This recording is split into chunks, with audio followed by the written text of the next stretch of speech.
Hi there, it's Jake here from GamesNosh.com and with me is my good friend Aaron. Hey guys. Now, you may be thinking, why review Metal Gear Solid 4? It's been out for years, but this is a topic that's very close to mine and Aaron's hearts.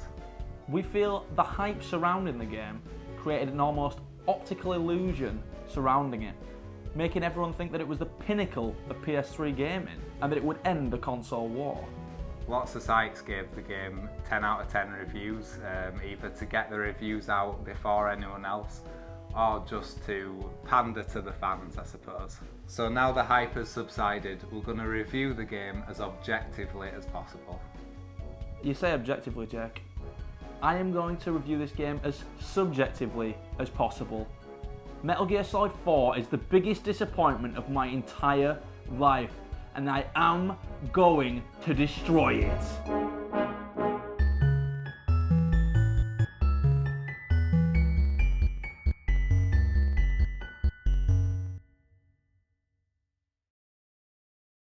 A problem with this game, Metal Gear Solid 4, is that its level design takes a real back seat to what they thought they could do. I think it's like, oh my god, I've come up with a great idea. What is it? What have you got for me? I imagine the Snake, right, forget the cardboard box, he's in a can. Oh my god, it's like a metal can. It's like, that is very high tech. Oh my god, that is the future of warfare. Like, that fits completely with the theme of the game. Let's have him be in a can. And then it's like they implemented the can physics and got all this stuff and it's like this can. But really, there isn't an actual section of the game that they decided to make, all right, okay, so we've got this can like mechanic. Shall we implement it here? Like, you know, you're gonna need to use the can like intelligently, maybe like to roll down some really small hills or mud trails, or you know, maybe you're going through a can factory and you can need disguise to use yourself the can and you disguise as a can and you need to go and infiltrate a load of cans. You know, there's no bit like that in the game really, is there? Yeah. Where they've implemented like the level design fits needing the can, and there are so many things like that in Metal Gear Solid 4 that it's just endlessly frustrating. Like the statue thing again. It's like, oh my god, I've just come up with the best idea ever. What is it? Imagine that this new camo thing we've come up with, which I'll get onto in just a second. Imagine this. You can just become like a statue, and then you'll be walking through this battlefield because it is just chaos. This game will be chaos. There'll be battlefields everywhere. You know, you can decide the outcomes of the war, and all this, but you can just hide as a statue. Oh my god, yeah, that's a great idea. Let's implement that. Let's have it where you can just be a statue. But then they didn't actually design an area where, you know what we're going to really need to do here. You've got to run from statue to statue, being a statue. I'll tell you what is the simplest level design for when you implement something like that. The bit in Ocarina of Time when you go into the Hyrule Palace and it's just a simple stealth section.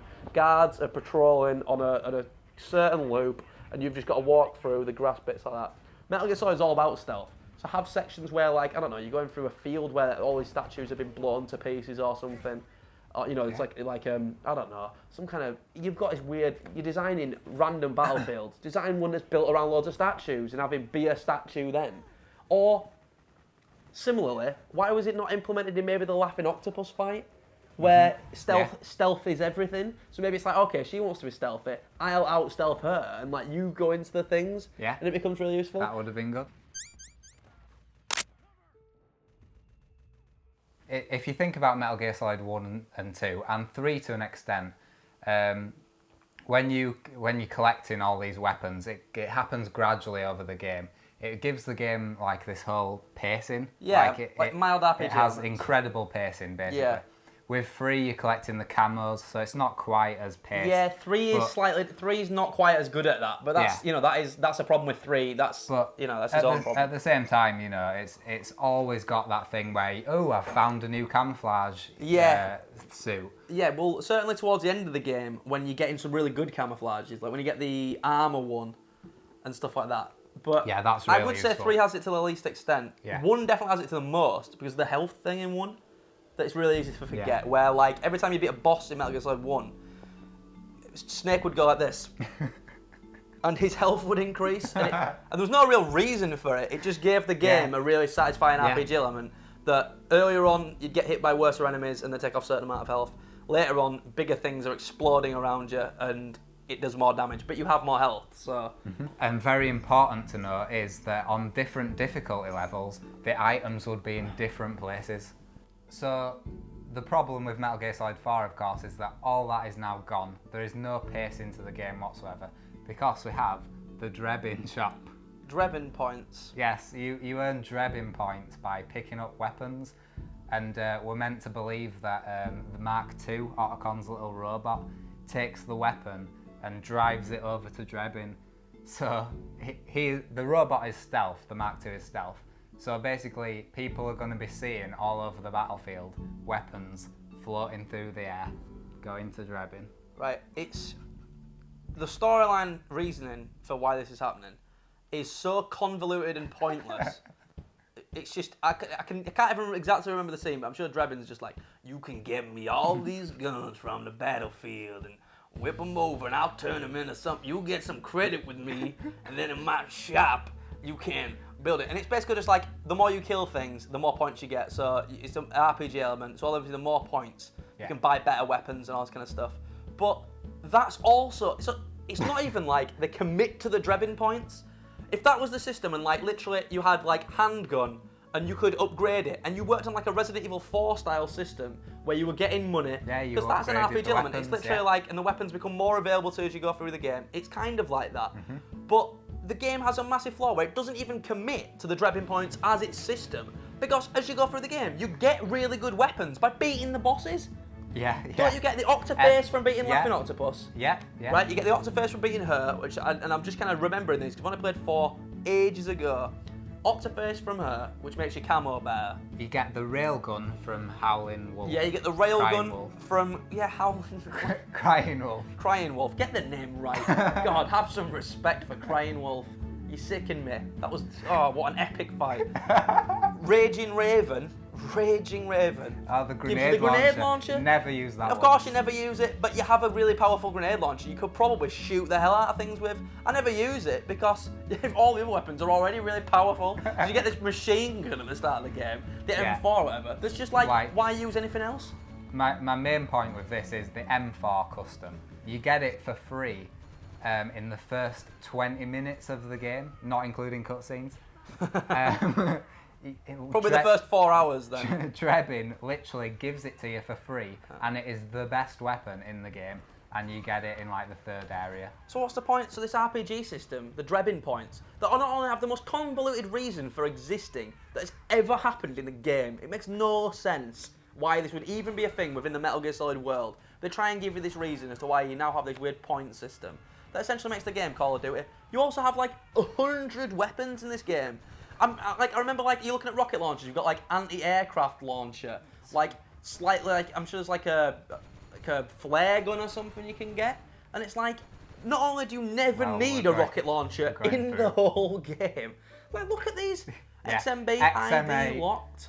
Same, it's pretty much the same as the G3. Yeah, because it's like they're ID locked, so once you pick them up, and you can physically then hold them and they're ID registered to Snake. No, you have to pay the Drebin points to unlock the IDs. Oh, right, okay, so he gives you the IDs. It's what ridiculous. But, like, once you pick up a weapon, it appears in the Drebin shop. The M140 EBR is pretty good, because that's like a machine gun sniper. Well, so that's a well-sit weapon. But I'm sure, there's about 20 other ones. No, the DSR-1 is way better, and I don't even remember unlocking that, which means it comes unlocked, and it's better than the one that is locked. That's the point. The SVD is way better as well. Yeah, it's great. Nothing Nagant, which it came up with in Metal Gear Solid 3. You had the really great part where if you trank the bosses in Metal Gear Solid 3, then you get their camos, or you get the camos from them in Metal Gear Solid 3. Am I correct? You get their you get their camouflages. By tranquilizing them. Yeah, which are like special camouflages that are connected, so you get special things. Like, so the pain had like the bees. Okay, that was awful. But the fear had that one where you were camoed all the time, but it drained your stamina, which meant your health went down. And that was pretty cool. And then the Fury had the one made you resistant to fire. And there's a bit in the game where you do get burnt later on. Yeah. It would have been really fun in the fight against him. No, on replays you can use it against him in the replays on harder difficulties. You then have the fire camo if you've unlocked it on a previous run through to use against the Fury to make that fight easier. But then you get the Mosin Nagant from the end, it's not. You don't get it by holding him up actually, or you get his camo from holding him up. It's one of those. Yeah, I think you get the Mosin Nagant by tranking him, and you get the camo by holding him up. Which is still, really fun as well. Yeah. But generally speaking, you unlocked an item. Some of the weapons were secret. You wouldn't necessarily get them, like the Mosin Nagant, which is a really useful weapon on a trank run. You might not even know about it or ever really get it. It's just whether you do things in a certain way. There's definitely a machine gun, the big heavy machine gun in Metal Gear Solid 3. You don't get it unless you go and find it. It's in a little secret area that you have to go off to the right somewhere where you wouldn't normally. And it's kind of like, it's all just very effective in terms of the way you get the guns in the games. It keeps the pacing tight. You kind of get in the RPGs when you need them for the big fights. You can't just use them all the time. This is kind of like, there's tons of weapons. They all have varying degrees Slightly varied stats. Yeah, exactly. They're all slightly different, but ultimately, it's so unsatisfying using them. It's not like I'm thinking, oh boy, I'm so close to unlocking this M14EBR2492. I'm so close to getting that. That's going to make me even more dangerous against these pitiful guards who I'm just easily killing with my machine gun. But I got the start of the game, and I'm not even killing anyone. So, I have all these weapons, and I'm doing a trank run. It's like, what's the point? Why even have them? There's so many guns in the game that are utterly useless. It's just a weapon loadout that's just way too expansive. Like Call of Duty, I find that there's a best gun and that's it. Why do I need 100 guns that I can possibly get? Weapons, too many of them. Drebin points, absolutely the worst things ever. Drebin points, Drebin pointless.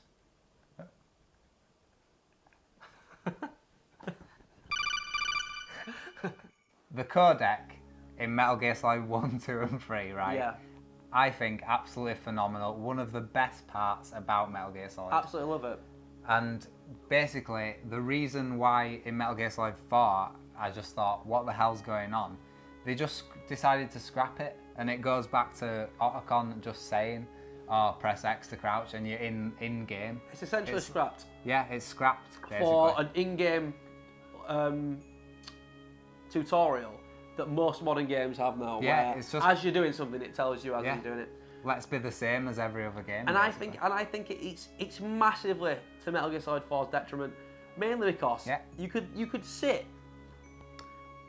There'll be times in Metal Gear Solid 1 where you're stuck because the game is not immediately giving you everything you need to know. It's linear, but to the point where to get through a really good thing about Metal Gear Solid 1, right? That the door with the infrared sensors on it. Yeah. So it's like, how do you know? How can you get through the sensors, kind of thing? There's a load of sensors down that corridor, isn't there? And you have to set up the ones before the tank battle. Right before the tank battle. Yeah. This is a great section where the codec is massively important. The game is telling you nothing, but you have this codec function. So you go into the codec and they give you advice on how to get through the sensors. They're saying, okay, you need to find you need to find some thermal goggles somewhere, Snake, wherever they are. They might have them in this the armory or something. But you may not be able to find them. But you may not be able to find them. So it's like, okay, well, I need to find these goggles. It's an item I really need, and it's going to get me through this section. An item that Metal Gear Solid 4 Snake already starts with. He's already got these goggles. It's never going to ever become important. But in Metal Gear Solid 1, thermal goggles had a massively important part to play. They were just a really simple implementation that in the other games weren't massively important. But in Metal Gear Solid 1, we're going to get you through that huge corridor, and it was something you had to go find.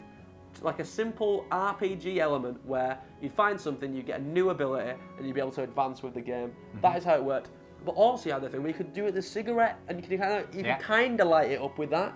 And if you do it that way, then you can always get the night vision, the infrared goggles later. Yeah. It's like if you choose to do it that way, the game gives you an option. You can get the infrared goggles later at a different point in the game. And it's really difficult to go through it with the cigarettes. The first time you play the game, you're almost definitely not going to do it that way. But when you kind of know how the lights work, you can kind of attempt it with a cigarette later on a multiple playthrough. It gives you that option. The characters tell you about it. They tell you it probably isn't going to probably work. It's really, really well implemented, and it's all set up through the codec. You also have the phenomenal part in Metal Gear Solid 1, which I will talk about as a really well implemented gameplay part, where to find Meryl's codec number, it's like there's a huge character who's really important, and they're telling you, oh, Meryl's out there somewhere, she has a codec number. It's on the back of the CD case. And Metal Gear Solid 1 had ingeniously given, if you bought the proper version of Metal Gear Solid 1, you had the code there on the back of the CD box. Murrell's code, because it shows you just a screenshot of the conversation. It is actually a screenshot. It's not even on the back of the box. It's a screenshot of the game. It's not separately a code. It's a screenshot of the game of Snake and Murrell having a conversation. Her number's there written. That is how the game actually tells you to get the code. It's on the back of the CD case. But also, one thing to mention is just before this conversation, you are given a CD case. You are given a CD case in the game. In the game. Like you're checking you're like, what the hell? You're equipping it. Yeah. You're calling people with it equipped. It's because true. you can actually equip it. Exactly. It doesn't do anything, but you can still equip it. You can equip it. It doesn't do anything. You're prattling about with it in the game, trying to figure out exactly how it works. It's genius. Metal Gear Solid 1 is one of those games where nothing is really explained to you or told to you massively. It gives you nice, really, really nice hints. So as you go through it, you feel like you are Snake. You feel like you are Solid Snake. You are this. You are him. You're in his exact position. He doesn't know what is going on. He doesn't know what the number is. Neither do you. And when you figure it out, so will he. And that is just absolutely ingenious. That is what video games should be. Mm-hmm. That is how you make a video game like a movie. Having a million cutscenes does not necessarily correlate to making a video game like a movie. It makes a movie like a movie. That's what having lots of cutscenes does. And it makes all the video games parts seem completely secondary, especially when they are focused on in a secondary way. And you aren't... The codec element of the previous games is completely forsaken. And it's utterly pointless. It really is useless. Yeah, you can call Rose over and over again, and she will constantly say about the stamina bar over and over again. Oh, Snake, you should try listening to the iPod if you get stressed. I think, and this is one of those things where I'm not a huge fan of most modern games, realistically, because they've just become way too easy. It's very intrusive. You know, even like the Arkham series, that I personally really enjoy for the story and the characters and the world they've created. It's so fucking jarring when you just walk around like R1. It's just everywhere I go.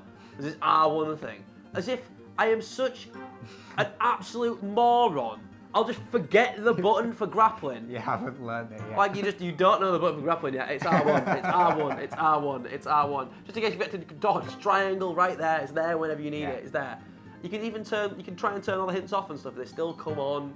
And like that's just one example. But games feel very much like they'll just tell you what buttons to press because they become so massive.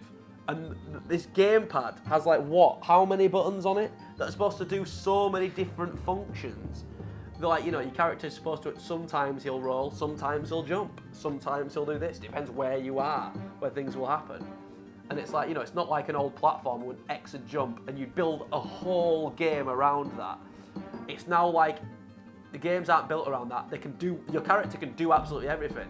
Your pad has to work around around where you are in the games. And I always found that really annoying and jarring. And I hate characters telling you what buttons to press, what stuff to do. Yeah. It's like, what happened to the good old manual in a game where it was just that would give you the button layout and tell you the general gist of everything.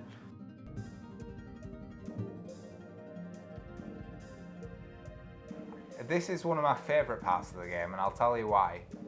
If you think about quick time events in modern games, usually they're shit, aren't they? Yeah, they're awful, yeah. Yeah, they just shouldn't be in many games, but they're in most games. But if you think about what purpose a quick time event has, it's to put you into the body of the character you're playing as much as a controller can do. Yeah. And that is why reflexes, or you're responding the same way the character's responding. I get what a quick time event is trying to do. Yeah. They're just usually badly implemented. Exactly.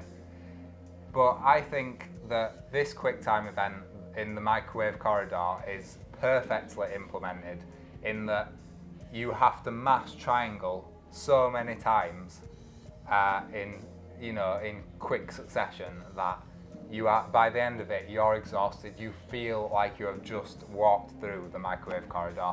And in that sense, the microwave corridor is probably the most successful throwback to the torture scene of Metal Gear Solid 1. Right, that it could have been. Right. Okay, so I disagree with Jake. I think this is a really poorly implemented QuickTime event, for one thing, and I'm going to play it and slag it off whilst I'm playing it. Because I think it's that easy.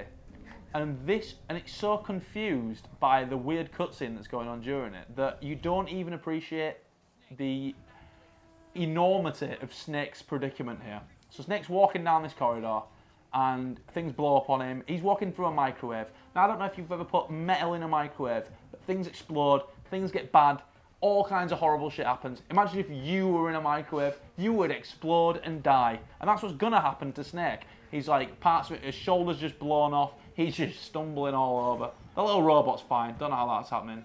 Sure, the robot's made of steel. That is a bit weird, isn't Made of metal. Basically. Why would the robot not be exploding? It's a microwave! Octom's robot has literally nothing, not a scratch on it. But it's literally, this is one of the sequences where, I don't know why a big ship would have a crazy microwave like this, but it doesn't matter, because it's like, you know, Snake's going to walk through a microwave. I can understand what the developers have come up with here. For once in the game, I can actually understand the idea of this sequence. I'm going to press triangle now, and I'm easily crawling. I'm on easy, so I'm assuming that this is as easy, it's really easy. I'm pressing triangle. Well, I'm not mashing with any kind of real intensity, but I am pressing it. What we've just looked up is that the microwave corridor does not get harder on higher difficulty levels. Yeah, it doesn't get any harder. Like the other games did. So in Metal Gear Solid 2, when Solidus chokes you, it's not even a massive part of the game, and I can understand Metal Gear Solid 2 fans actually have been a bit frustrated at why it gets so difficult, because it is a small part of the game. I had forgotten it before doing multiple run-throughs on Metal Gear Solid 2. But Solidus chokes you near the end of the game, and he's like, "Oh, let's test something or other," and he's like, he's just like, he's fucking with Raiden, and he starts choking him with his big octopus hands, and you know, on the higher difficulties, it's really difficult to stay alive during it. Now, I think that this sequence is a massive throwback to the excellent torture sequence during Metal Gear Solid 1. I am just pressing triangle here, like pretty casually. I'm just not really trying very hard. And Snake's crawling through it, but I might not even be focusing on that, because I'm also like watching this cutscene where Raiden's spinning around with a sword in his mouth. What's happening on my screen? Oh, there's Snake's there. Yeah, Raiden's like spinning a sword around. Everyone looks really sad, and I'm not even really focusing on Snake's like broken, burning, bloodied carcass crawling down. I'm not even focusing on my own character. I'm watching a cutscene at the top of things. It's like, you know, there are so many plots going on in this game that I'm just watching them instead of actually watching my own character crawl helplessly through a microwave. This should be the most emotional part of the game. We should be maybe seeing like flashbacks of Solid Snake, like, oh God, you know, all the things he's done in his life, everything, all the pains he's going through, as he like pretty much sacrifices himself to save the day. You know, that's what's going on here, but I'm not even watching that. I'm watching Sonny bounce around after cooking some eggs, probably. Right, okay, he's exploded again. Come on, Snake, we've got to really move now. I'm really pressing triangle like a madman now.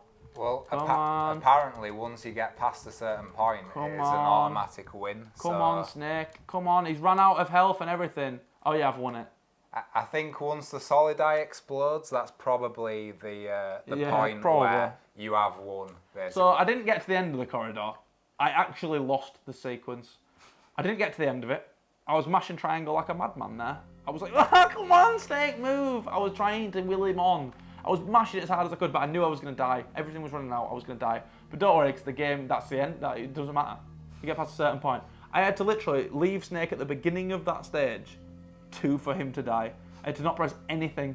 I had to literally be like, no, Solid Snake, he'd give up right now. I'm going to give up.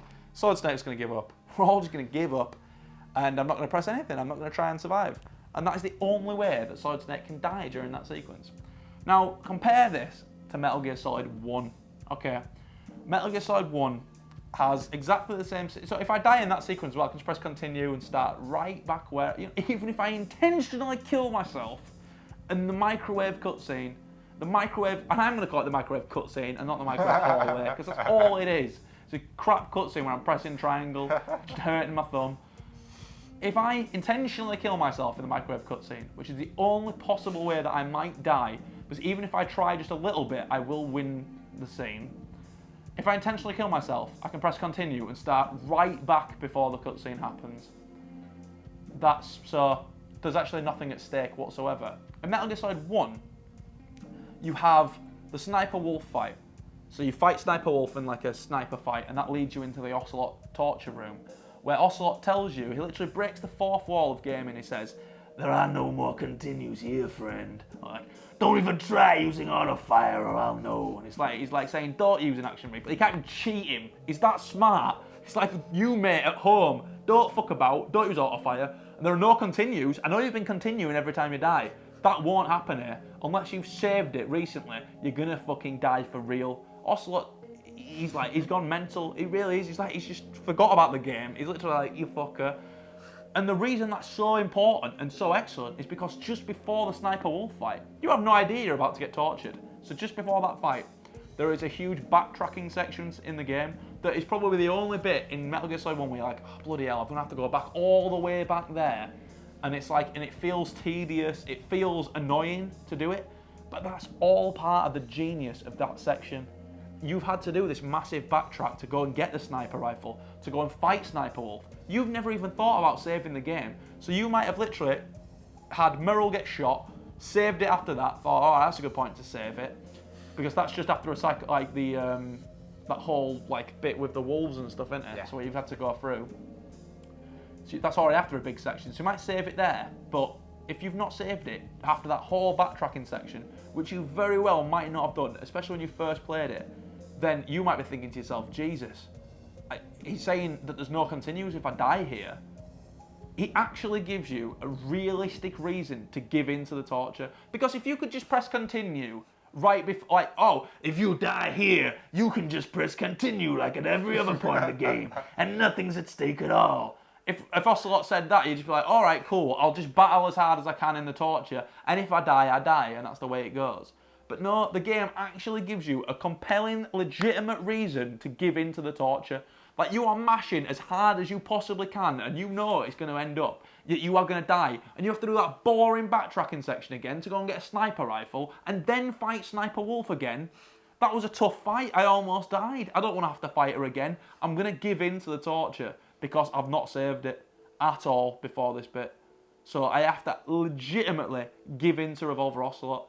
I've survived the first part, but I couldn't figure my way out of the thing because I'm mashing circle. You literally become Snake. You have every reason to give in. You have legitimate, general, human reason to give into a game. Most games now that are made give you like a little choice. Like GTA will be like, who do you want to save? Slim or Big, like Cool Joe? I can't remember GTA 4, but that happened. Metal Gear Solid 1, a game on the PlayStation, gave you more legitimate reason to use your own human skills, and you really do feel like you are Snake. You feel like you are giving everything to survive in that torture because you don't want to give in, because giving into that Ocelot, oh, that'd be the worst thing ever. You don't want to do it. You want to survive this torture and find your way out of there. You'll become Snake, and it gives you a legitimate reason how to do it. Modern games now try so hard to create that feeling in a gamer because that's what all games have become now. They become so built around the stories and they're like movies. So every game's like, well, it's going to be different from a movie because now you make the decisions. That's the way modern games want to separate themselves from other forms of media, films and television and books. They want to make it so that you control the storyline. We all know that's a load of shit. We all know that that's fucking awful, and most games don't achieve this in the slightest. Because the decisions are, oh, I'll do this one for an ending, then I'll reload it and pick the other one so I can get some fucking trophies. Metal Gear Solid 1 didn't have any of that bullshit. It had literally excellent game design to set you up for a section where you were going to give absolutely everything, just like Snake would. You're going to put yourself right in his shoes and you're going to give it all until you have to press start and give in. That, for me, is what separates Metal Gear Solid 1 and the other Metal Gear Solids, which are all excellent games as well, from this absolute pile of shit. You literally, even if you lose that microwave cutscene, which I think it probably is impossible not to lose it, like you will eventually, like, everything will run out of him. Unless you were trying to kill him. Yeah. Unless you were trying to kill him intentionally by leaving it. It's just been mental, wouldn't it? Why would you do that? If you're playing the game normally, why would you do it? You're literally doing it to see if you can kill him. You don't have to know, you don't have to see if you'll kill him in Metal Gear Solid 1, because you're just fucking, his health is like this, you're like, shit. Yeah. You know he'll die. You don't have to protect. You don't have to like, oh, I wonder if he'll die. Oh yeah, he did, and now I've got to backtrack. Shit, I should have done that. It's genuinely difficult. It's genuinely difficult. Like, honest to God, even on the lower difficulties, even on normal, it's really difficult, and you can't keep going forever. Because if you keep going back in that torture room, like you don't figure a way out, you will have to give in eventually, because it gives you that little health. You will not be able to hold on, and that is the beauty of it. It really puts you right in his shoes.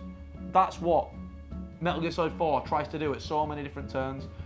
With over probably about 7 hours worth of cutscenes in this whole game, Metal Gear Solid 1 felt more like a movie in one sequence. A blocky face ocelot and a shitty torture chamber felt more like a real movie. Felt more like putting a gamer in a movie, which is all video games try and do now. It did it with one sequence, and Metal Gear Solid 4 couldn't do it with a whole fucking microwave. So, do you really think the microwave cutscene is that great? Obviously, I don't think it's as good as Metal Gear Solid 1's whole sequence. Well, it has no excuse not to be. But like I said, excuse. And maybe my judgment is clouded by all this modern game nonsense where QuickTime events have just become this obligation to put in, like, press this button to not die, or press this button like in Batman. But again, all these scenes are shit. And the reason why QuickTime events are absolutely shit is because, do you know what? Oh, I just failed a cutscene.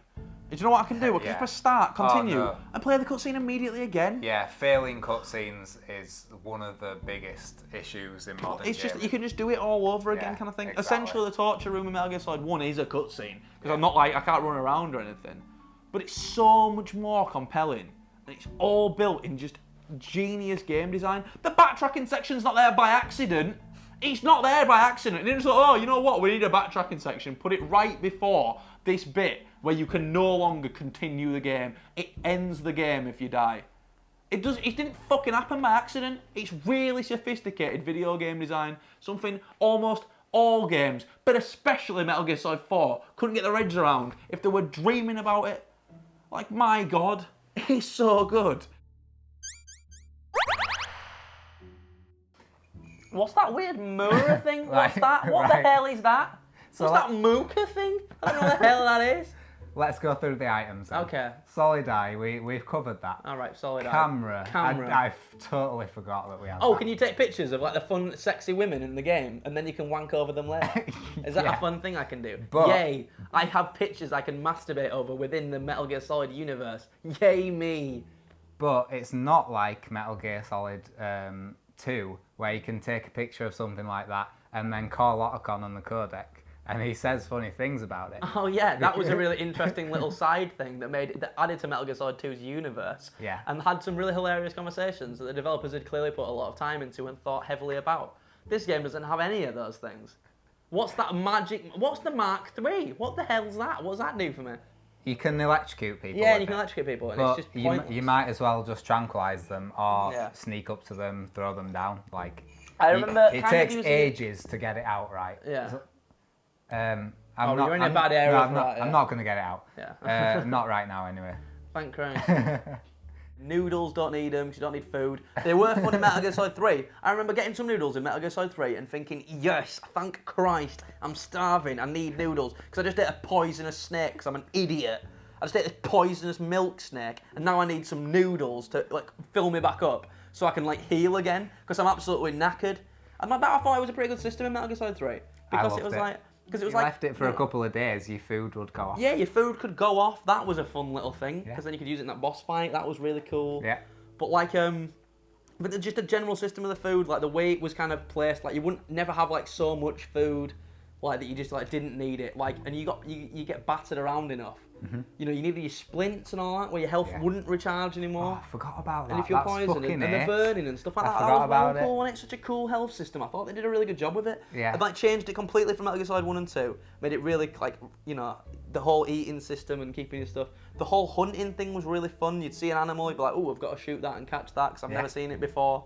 That leading to the great Sushinoko thing, which is like, they advanced on the hidden stuff really well to make that really satisfying, like, find this really weird hidden little snake or something, and it was like really hard to find. And if you ate it, you'd get a call saying, "Oh my God, yeah, did you just snake. eat It was really fun, like conversation. that snake is the rarest snake in the world, and you've just eaten it." And Snake's just like, yeah, guess I did. And it's just like really funny conversation. So there was loads of great things regarding the health system there. Here we've got the stress thing that does nothing, we've established. And then like, what's the point of all that moon and stuff? I can't even remember ever using any of that stuff. If we're going to talk about Metal Gear Solid 4 having loads of things implemented that are utterly pointless, like I'm literally looking at the screen, I can see so many things that are utterly pointless just on this screen. First of all, stress. That must just be a fucking joke. When a Snake, I've never, at no point in the game, did Snake ever like die from stress or anything. What the fuck even is it? Why is it going up right now? It makes your stamina go down. Oh right, so it's like what was the thing in... You had to eat things in Metal Gear Solid 3 to get your stamina back, yeah. Do you have to not be stressed in Metal Gear Solid 4 to make it Yeah, up? you can listen to the iPod and it makes your stress go down. This is what? You can listen to an iPod? Yeah. It makes your stress go down. Is that... Did Hideo Kojima literally just, I'll sell off any little thing in Metal Gear Solid to make any money I can, because I've spent a fucking shit ton implementing this camo system that's utterly useless and pointless. Well, but graphically it took about 100 million bloody dollars, because yen that would have been like a quid. But just look at the screen again, like just look at the screen. Solid eye mode normal. Solid eye. Yeah. What's solid eye? So you can go to night vision. Ah, right, okay, so it's That's like, night vision, I can't, that's kind of well implemented. It's useful, that's actually quite cool. But I've never once used the binoculars.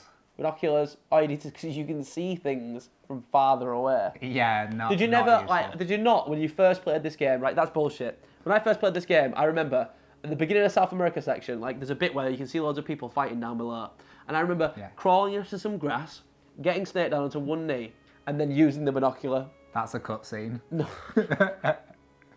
That's literally what happens in the cutscene, so why would you need to do that? Oh, right.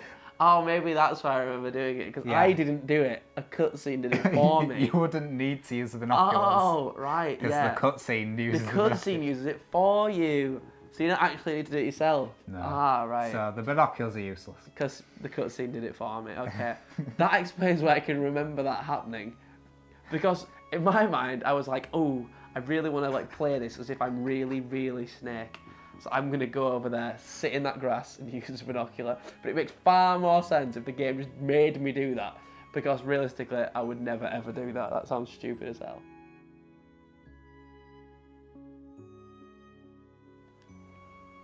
We need to put the disguise back on now, don't you? No. Oh, do you not need the disguise? No, the disguise, so remember in Metal Gear Solid 3 when you got the Rykov disguise? And people would be like, hey. Oh, hey, Rykov, yeah. You could just walk throughout the level and, you know, no one would bother you. Yeah, and it was really useful and you pretty much had to do it. Well, this is like that, only it's not useful whatsoever, just like every other thing in Metal Gear Solid 4. Oh, because you can still get seen whilst wearing the disguise. Oh, yeah. And still go to alert phase. And basically, what I always do when I'm playing this boring as fuck chapter is put the sneaking suit back on immediately and crouch flat to the ground and then camo myself. Oh. Because then no one can see you. And then no one can see you. Oh, I see. So the thing it gives you to do the section with specifically, so it gives you the disguise, like you have to use the disguise, and you are like a civilian, and you're not doing the normal sneaking stuff in Metal Gear Solid kind of thing. It's far more effective to just play the game as normal. Is that what you're kind of telling me? Yep. All right. Okay. So imagine as well as Metal Gear Solid 3, that great example. Oh, yeah. In Metal Gear Solid 2, when you use the directional microphone to find that guy. Oh yeah, and you go into the thing, you need to hear his like the heart thing. Yeah. Yeah. So imagine if you walk into that room where you have to find that guy. Yeah. Ames. And there's a cutscene. His name was Ames. Yeah. Imagine if there was a cutscene that just goes and shows you exactly where Ames is. Well, I just walk over to him and then Octocamo goes, hey, that guy must be Ames. Why don't you try using the directional microphone? Oh, yeah. I probably would have just done it, and it would have ruined the whole section. It would have ruined that section. Yeah, it wouldn't have been fun at all. That's what happens in this section. Oh, no, because you're given the signal interceptor. Yeah. And then you walk over here, and then a cutscene happens. So signal interceptor, you're supposed to find the guy with. You use the signal interceptor to find this rebel militia guy. Okay. And You basically, look very intimidating with a mask on. I this really like it. cutscene. That's probably the best part of the game, is how cool you look with a mask on.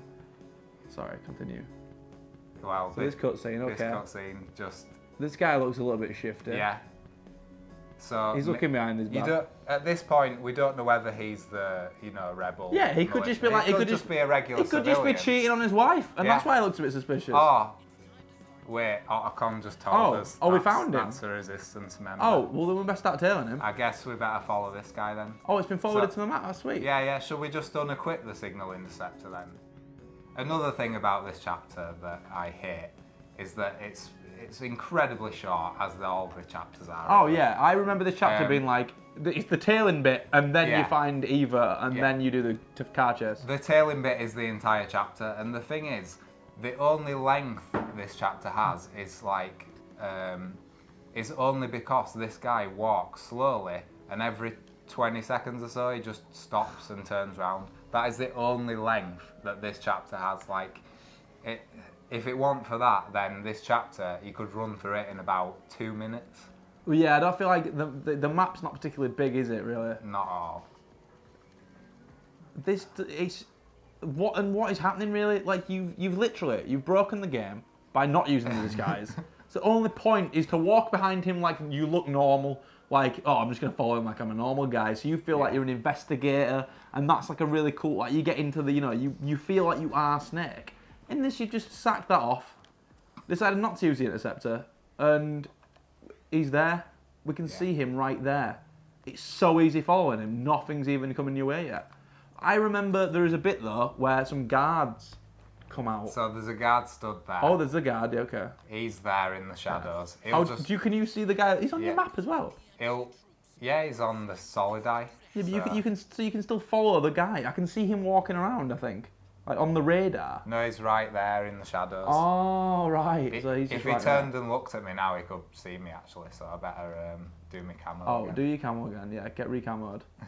Use the broken camo. Oh, wait, I forgot to switch it back to automatic camo. Thought something weird was going on. I was going to say. So now it's automatically camouflaged. Alright. Oh, now you're 90%. So, like, he was using it manually, like, doing anything with the camo. So, having to actually use tactics or do anything with the camo, it was 50-40%, he would have been seen. Switch it to automatic, though, literally a small change that affects nothing, doesn't affect your grading. Why would you possibly use manual? Automatic, boom, 90%. How could it ever hurt you? How could it ever work against you? You know, like, genuinely, that is the most broken mechanic in the history of gaming. Like, what are they thinking? 50 to 90, just automatic.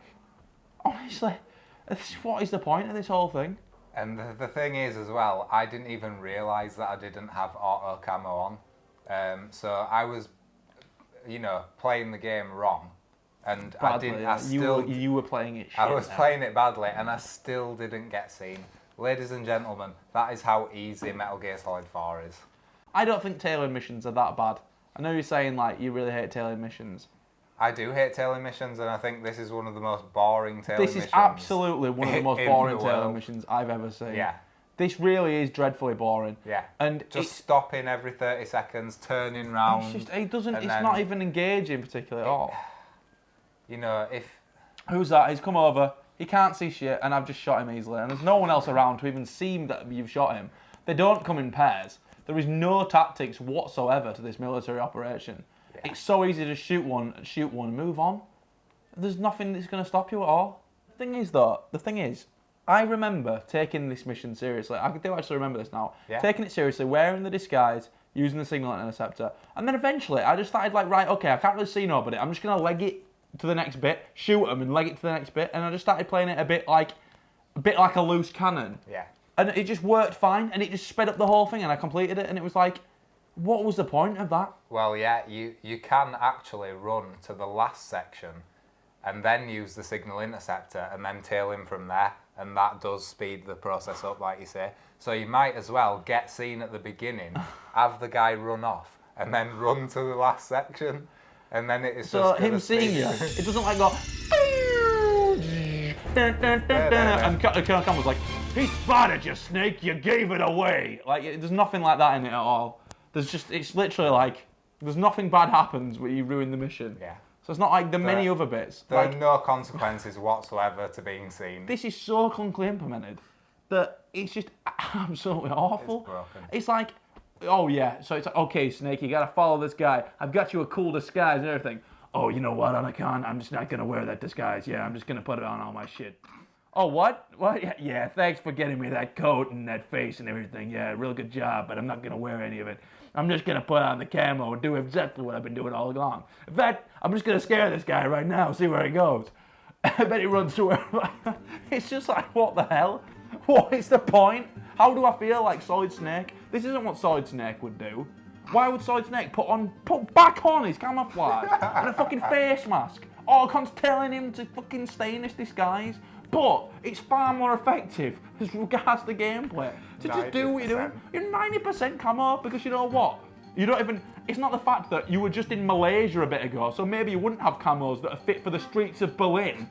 No, but it doesn't matter whatsoever what your camouflage is because you know what? You've got the Octocamo, which is, as I've just discussed, a pile of shit and ruins the game. Then what's the fucking point? It's just how good's a stealth game when this thing you have and can use all the time with no possible ramifications, like, makes it so that you can sneak incredibly close to almost all characters in the game. You can just sneak really close to everyone. It's not like you even have to hide in a bush or anywhere. You can just sneak really close to them and lie on the ground. We saw earlier, you got so close to some of the guards in the jungle area that it was ridiculous. And he's just got the camo, it's 90%. It's like, I remember in previous Metal Gear Solids, you know, guards with the cone of vision. Yeah. Cone of vision was a really important thing. Was brilliant compared to this garbage. It was so good. The higher the difficulty, the bigger the cone of vision.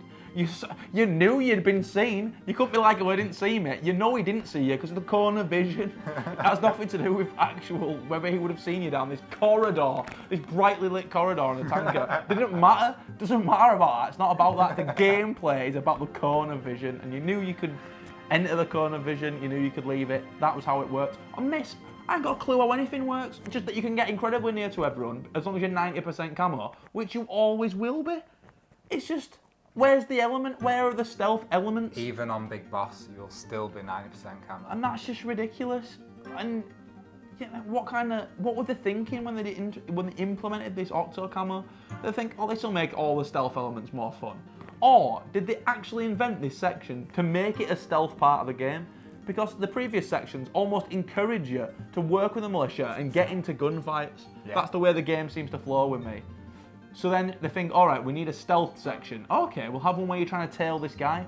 That'd have been absolutely fine if it wasn't so horribly broken just by the presence of this Octocamo and by the complete and utter inusability of everything it gives you for the mission. The signal interceptor and the camo exactly. And the disguise. What would have been far better, a far better sequence to do this exact part of the game is have Berlin be slightly busy, have anyone else around. Yeah. I think, don't you see like a couple walk past at some point? No, there are that's one of the jarring things about this chapter. There are no civilians because there's a curfew.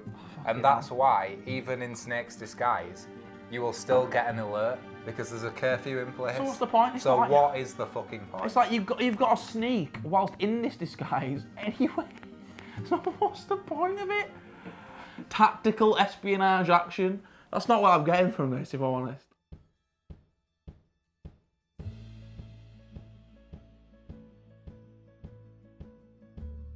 There's no militia in the other. There's no militia in Germany. There's no militia in over half the game. Yeah. But this was advertised as a major part of the game. You're going to be able to turn the tide of war. You're Solid Snake, and it's like you're right in the middle of a war. You're able to change things. So the major part of the game, as Aaron said, is that you can turn the tide of battle by helping out the militia forces. Helping them out, yeah. And in the first 2 chapters, that's true. But the thing is that the thing that really annoys me about these militia is that, yeah, you can help them out, but in this section that we're about to play, it is so incredibly staged that, the outcome is always the same. And it's like, if you want to, if the team really wanted to make it so that it made a difference, if you helped these militia out, why would they make this stage section which plays out exactly the same every time? Well, because, Jake, I'll tell you one, it's another one of those great ideas someone had. Because Hideo Kojima was listening to either all of his split personalities that were saying, do this, do that, do this, do that. You know what? I'll do everything I'm saying here. I'll do fucking everything in this game. I will just do everything. So, but it all contradicts itself, and it's all of it ends up just a mess. Or people were coming to him and saying, do this, do that. I don't know who had creative control ultimately over this game. There's so much shit going on. It's utterly pointless. And this militia thing is really the absolute. It's really is. It's not the bottom of the barrel, because that's the barrel. The barrel's the bottom of the barrel. This is the tip of the iceberg.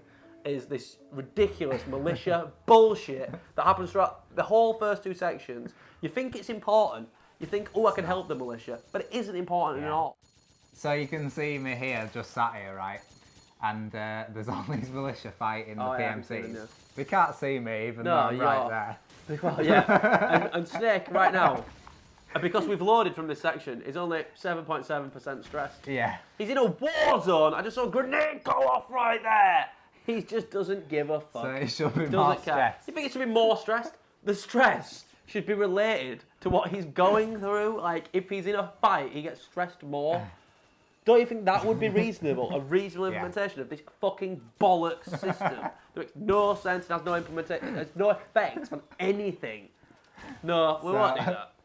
If I just sat here right now for forever, the people I'm would tempted to let you do it. carry on fighting, right? And they would just keep respawning over and over again. Are these the bad guys? Who are these guys? Yeah, those guys are the bad guys. All right, okay. And now I went to that point, so I triggered a cutscene, which makes this bulldozer come. Octocamo says you should give the bulldozer cover. Nothing that you do affects the outcome of that bulldozer hitting this building. Let's watch what happens. It hits the building after 2 seconds. And Octocamo is like, oh, you should probably give that bulldozer cover. You don't do anything, and it always... Well, we just saw it happen. Literally, you didn't have time to give it any cover. It was like 2 seconds. It makes that is, everything worse. That's a really good point. Octocomo's telling you, give the bulldozer cover. 2 seconds later, cutscene, it was through. What the fuck is that shit? I know. Why do we have to... what was the point? Why do we have to see it in a cutscene? Yeah. Why can't we just see it naturally play out and hit the thing? Exactly. Like, you'd think someone had an idea. It's like, okay, simple, incredibly simple vehicle cover, a cover mission. Vehicle's doing one thing, people are attacking it. You've got to take them out whilst letting the vehicle move somewhere. You know, if you don't do a good enough job, they'll shoot the vehicle and stop it, and that's game over because a necessary thing, you know. And Octocamo can be like, you let necessary resources get destroyed, Snake. You messed up the mission. It wouldn't necessarily have to be a game over, because if they destroyed that, then it could be a fun way of getting in there, yeah. Octocamo could be like, oh, you'll have to find some other way of getting in there. And that could be fun. A different route, which, as like, we were saying earlier, that'd be fun. There are no different routes. That could be fun, because it could be like, they could make it really difficult to get the bulldozer in there. Yeah. But if you do, it makes everything a lot more easy. Or, you know, it's like, I remember the House of the Dead games, like linear light gun games, where what would happen is you'd shoot at something, and then if you didn't kill it quick enough, it might throw a person over a bridge or something. And if you didn't do that, then you'd have to go on a different course throughout the level. Do you know what I'm talking about? House of the Dead? Yeah, I do. You'd have to go for a different course throughout the level. That could have been well implemented in something like this. Mm-hmm. You got a stop with blood. Plus, it would have added to the natural feel that the Metal Gear Solid games have always had for my money, where something would just play out, and then you could kind of like, you know, the way the enemies always come in always feels really natural when people are hunting you down and that kind of thing. Yeah. It could have, you know, it could have been implemented like that. Snake has been lying here, right, for over 10 minutes now, but maybe We've had him there for a while, 15 minutes. You haven't been hit once. You haven't been hit once. There's loads of bombs going off. You haven't been hit once. There's bombs being fired everywhere. There's guys just stood there, which respawn endlessly. It looks Our shit. stress is at 45%. Basically, we're outside the Vista Mansion. You can carry on shooting these guys that come out of the Vista Mansion over and over again. They will keep on respawning over and over again. And basically, in a game that was sort of marketed as, and you know, one of the main points is you can turn the tide of battle. Really turn the tide of war. This We're not turning the tide of anything, are we? No. It might as well be Call of Duty, to be honest, at this point. It might as well be. I remember by the time I got to chapter 4, I was like, all right, Yeah. now this game is actually speeding away from me because I'm already at chapter 4, and if I've skipped any of the cutscenes, if I've skipped that, minus that hour and 12-minute cutscene, I've probably played the game for about 30 minutes. And all of that was the boss fights that I didn't enjoy. So I was like, so what am I doing here, really?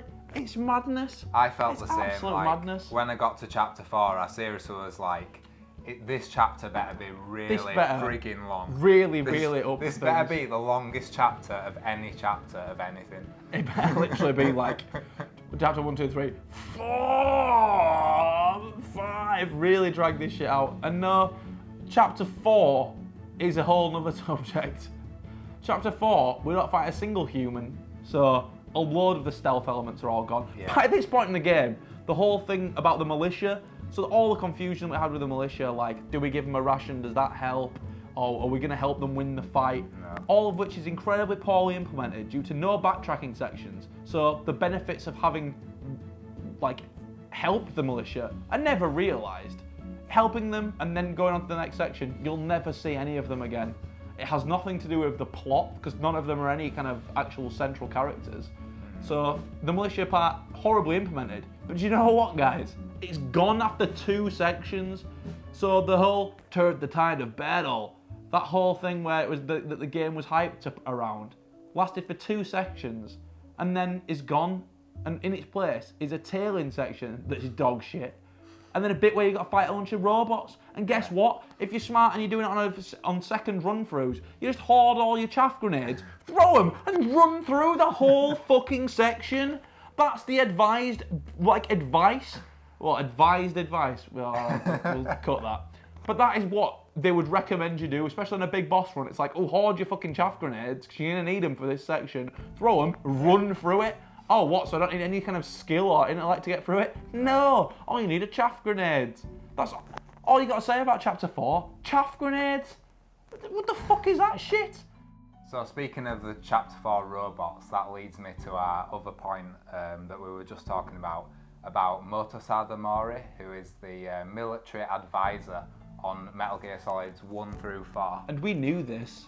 We didn't just look it up or anything. No, we knew who it was. Yeah. No, honestly, we didn't. And I'll tell you why we didn't know who it was. Because for a while, Jake was telling me, this game had no military advisor. It was like, this game could not have possibly had a military advisor. And I was like, why do you say that, Jake? And I guess you'll tell me why. Basically, when we were playing the mansion section in South America, I remember. You will have seen footage of 2 soldiers just stood there, doing absolutely nothing, facing towards the mansion where loads of soldiers were coming out shooting. Well, it was waiting for a cutscene though, Jake. It was waiting for a cutscene, so that's why the AI was doing nothing. Must have been. Yeah, of course. So in other Metal Gear Solid games, obviously you have these sections where you get this game is shit. You get seen, it goes to evasion.